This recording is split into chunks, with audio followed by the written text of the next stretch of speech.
Coucou tout le monde, coucou tout le monde. C'est une nouvelle semaine qui commence. Avant de partir travailler, je suis déjà arrivée. Vous avez vu, j'ai mes cartons de déménagement toujours dans la voiture.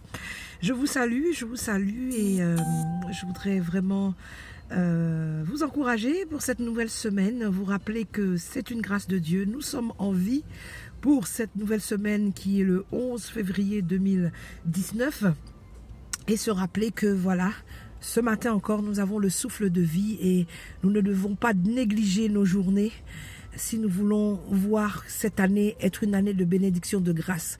Le début de l'année s'est fait donc le mois dernier, où il y a eu beaucoup de belles déclarations, de vœux, etc., des vœux. Mais maintenant, pour que ces choses se mettent en place, il faut que nous maximisons chaque journée, et que nous puissions vraiment maximiser notre temps, notre journée, pour entrer dans les réalisations. Si nous voulons voir tout ce que nous avons proclamé en début d'année se réaliser, eh bien, il faut se lever, il faut prendre soin de son corps, de sa santé.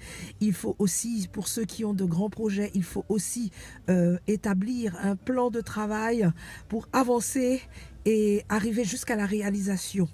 En tout cas, je voudrais vraiment vous encourager parce que c'est vrai que nous partons souvent dans la base que voilà, les journées sont là et que des fois c'est au gré de nos états d'âme, au gré de la météo, comme là en ce moment il fait pas beau, mais nous devons rester focalisés sur nos objectifs afin d'atteindre afin de les atteindre par notre travail et surtout savoir parler à nos émotions, à nos états d'âme, afin que nous ne puissions pas être influencés par nos états d'âme, mais que nous puissions renverser justement ces états d'âme qui aujourd'hui, il fait pas beau, ah non, ça je vais pas faire aujourd'hui, etc.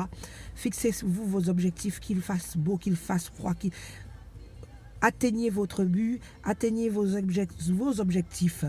Donc voilà, même dans la Bible, on verra que même David, le roi David, à un moment donné de sa vie, tout n'était pas de cette journée peut-être, tout n'était pas rose, mais lorsqu'il a senti que son âme commençait à s'effondrer, que son âme était prête à le ralentir dans ses objectifs, lui-même il a déclaré « Bénis l'Éternel, ô mon âme ».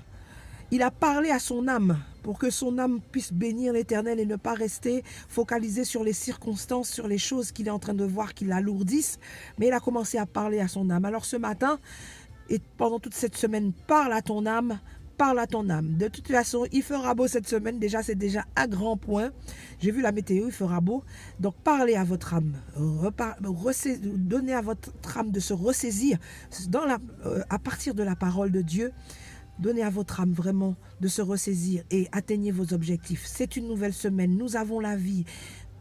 Il y a beaucoup de personnes qui sont mortes et qui n'ont pas accompli ce qu'ils devaient accomplir. Nous avons la vie.